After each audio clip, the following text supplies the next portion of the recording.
Now, first off, folks, let's go over what's happening with the Chinese Communist Party and their foreign control systems.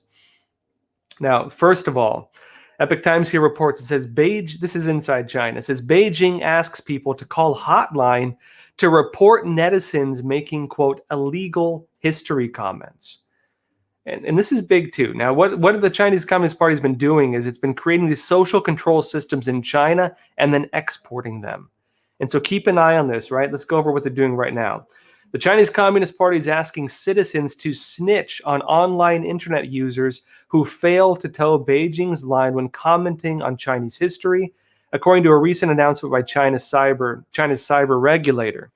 The Cyberspace Administration of China, the CAC, in an announcement on April 9th, said that its long-existing hotline 12377, which allows people to report on online activities such as fraud and rumors, sound familiar, folks? Rumors, was now open to allow people to report on netizens who distort the CCP's history, attack party leaders and their thoughts and policies, and defame, quote, national heroes.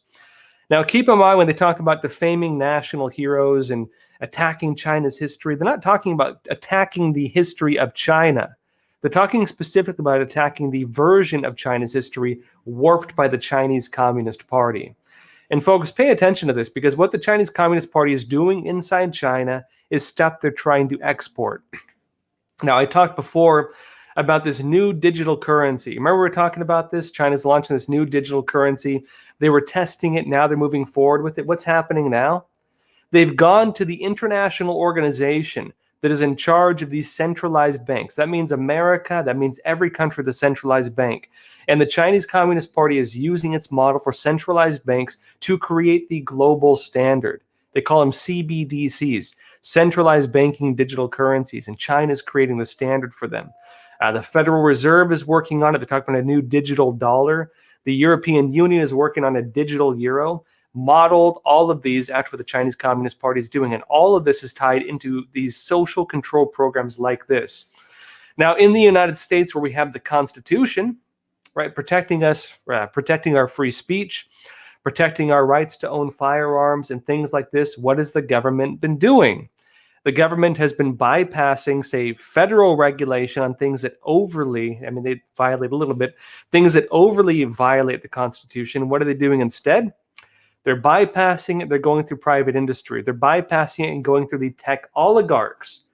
And what do you call it, folks, when big business and big government team up to create totalitarian control over a society? That's fascism, actual fascism. We see them, for example, knowing they can't, for example, push through laws to restrict gun ownership. What are they doing?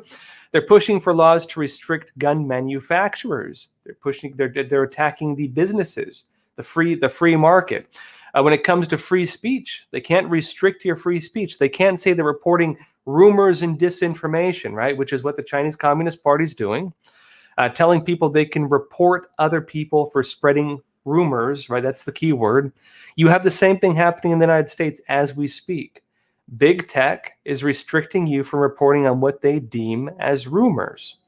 What they deem as things that go against the grain of the commonly accepted narrative that they're trying to push. And again, the China model for this is what is being adopted by a lot of these companies that work very closely with China. And here in the United States, where the federal government can't implement things that violate our, First Amendment rights to free speech, what are they doing? They're having House commissions, for example, House committees, hold all these different tech oligarchs, heads of Facebook, Google, YouTube, you name it.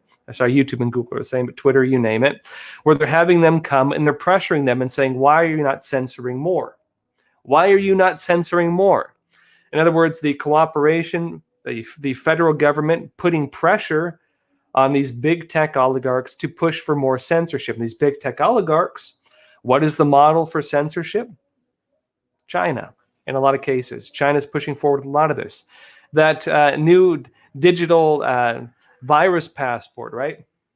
Remember, folks, last year we were talking about this. That's the China model. Remember last year we were talking about how China was creating a health code on people's cell phones and how this is, the new wave of totalitarianism that China's building that's probably going to spread around the world. Here we are now a year later, and yeah, this is the standard.